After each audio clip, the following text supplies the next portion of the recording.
Could picking the wrong patient for intraosseous BMC do more harm than good? What do you make of the data from Dr. Hernigou with the intraosseous BMC with really compelling long-term follow-up? I'm not sure you're going to get the results in everyone. Learn the key criteria you need to consider before recommending this as a one-and-done solution. Watch now.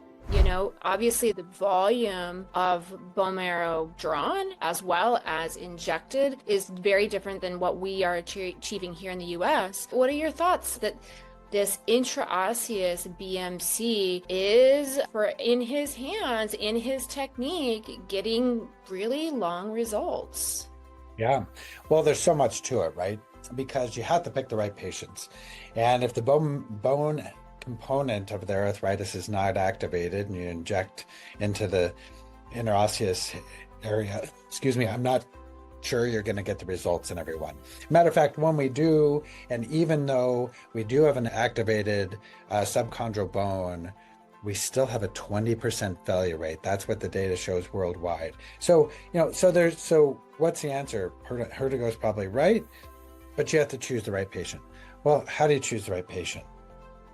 And this is even more complicated. So I'll just shorten this, but there's so many parts to this. But think about this. I call this the 30,000 foot view of our patient.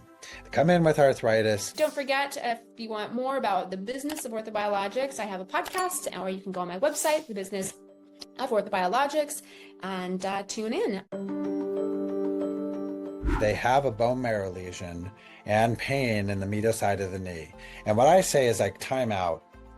I am not going to talk to you right away about what we can do about this.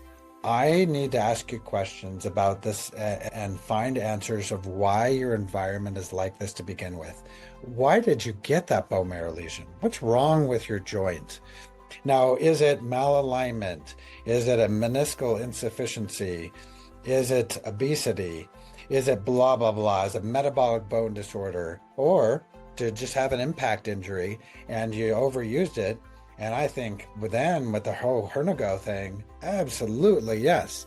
And quite possibly even with a little offloading brace, they're never going to need another thing again, right? Because there was an impactful type of fracture, subclinical fracture. They have bleeding and edema, and you alter that and allow it to heal, you're going to be the hero. That patient never needs to come back for more. But I have trouble with severe osteoarthritis, with broken down medial compartments, and to say, you know what, all we need to do is do one bone marrow injection in your interosseous area and you'll never have to come back. I have trouble with that because I can't get those results. So yeah. I do think there's something to it. I don't want to say it's not true because he's a great investigator, a great man, but you have to pick your patients right. And I'm going to stand and say, we don't know how to pick our patients yet. He's going to give us a lot of clues, right, about how to do it. And then I encourage us all to do our own little experiments with it. But I do hesitate to be telling our patients, hey, this is the one and done, and you don't need anything more, right? Because that has not in the United States been shown to be true.